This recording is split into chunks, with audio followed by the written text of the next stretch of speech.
कि एक व्यक्ति था, मिट्टी की मूर्ति खरीद करके लाया, उसे लगा कि साहब पैसा हो घर में, तो गणेश जी की मूर्ति लेकर के आया, बोला रोज़ पूजा करा करूँगा, आरती करता, उनको अगरबत्ती जलाता।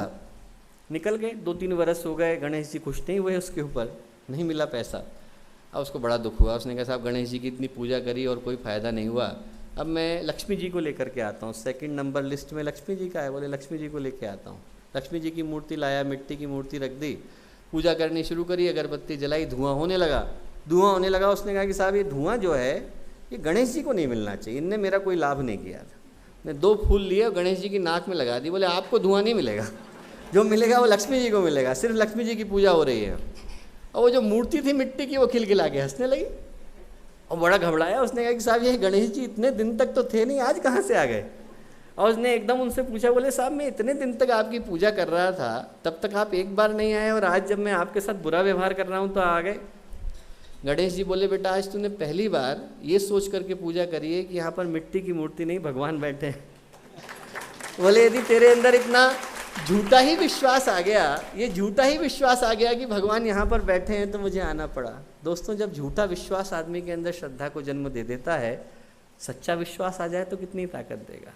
यदि हमें ये लगना लगे कि वहाँ पर प्रखर प्रज्ञा सजल श्रद्धा नहीं है, गुरुदेव माता जी साक्षात बैठे, यहाँ पर चित्र नहीं लगाए, गुरुदेव माता जी साक्षात बैठे हैं, तो एक व्यक्ति ऐसा नहीं मिलेगा जिसको गुरुदेव माता जी के रोज दर्शन नहीं हो। श्रद्धा का पहला चरण दोस्तों जो हमें टटोलने की आवश्यकता है, अविज्ञात के प्रति श्रद्धा, अविज्ञात के प्रति विश्वास। जिसको जाना नहीं है, देखा नहीं है, हमें नहीं पता कि कल होगा कि नहीं होगा, पर गुरुदेव ने यदि अपने साहित्य में लिखा है, गुरुदेव ने अपने जीवन में जिया है, तो वो घट करके रहेगा। इसका नाम है श्रद्धा। ये विश्वास यदि हम लोग लेकर के जाते हैं तो हमारे अंदर श्रद्धा आती है। पहली चीज श्रद्धा की है दोस्तों, अविज्ञात के प्रति विश्वास। दूसरा चरण श्रद्धा का है उनके साथ जुड़ने का भाव। अनेकों लोग होते हैं, अनेकों लोग भगवान से प्रभावित होते हैं, अनेकों लोग अवतार के साथ जुड़ते हैं, पर हर कोई साथ में नहीं चलता।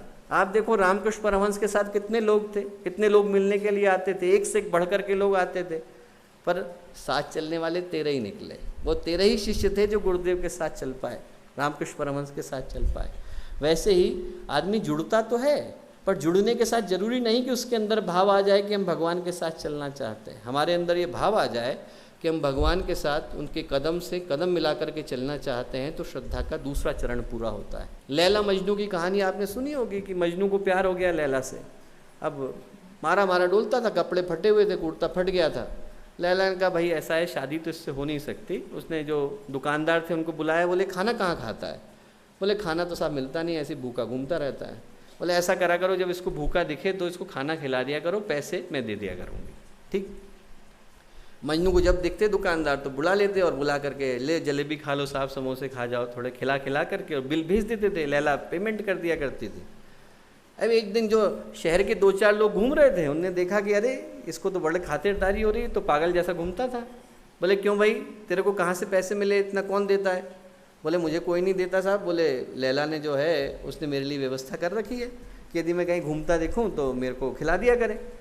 मजनू, बाकी जो गांव के लोग थे उनको लगा ये तो बड़ा अच्छा तरीका है। उनने भी कपड़े फाड़ लिए, अपने बाल वाल बढ़ा लिए, उनने कहा हम भी जो है ऐसे ही शामिल हो जाते हैं। अगले दिन वो भी पहुंच गए, अगले दिन 3 लोग और पहुंच गए, 10 लोग और पहुंच गए, 250 लोगों की भीड़ हो गई। उस बार का जो बिल पहुंचा हो तो काफ़ी 40,000 लोग आ गए साहब, बहुत सारे मजनू इकट्ठे हो गए।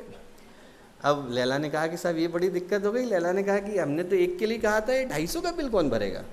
उन्होंने कहा कि देखो ऐसा है, इस बार तो हम जैसे तैसे व्यवस्था कर देंगे, पर ये निर्णय होना चाहिए कि सही मजनू कौन सा है। तो उन्होंने अपनी बांदी को भेजा, बोले कि तू जाके देख के आ भाई कि सही मजनू कौन सा है। बांदी ने कहा ठीक है। मजनुओं की भीड़ लगी हुई थी, कटोरा लेकर के पहुंची वो। बोले ऐसा है कि सारे मजनू इधर आ जाएं। आ गए सारे मजनू। बांदी ने कहा ऐसा है भाई, बड़ी मुश्किल आ गई है। बोले क्या? बोले बड़ी तबीयत खराब है लैला की, 1 कटोरे खून की आवश्यकता है। कटोरा खून कौन देगा?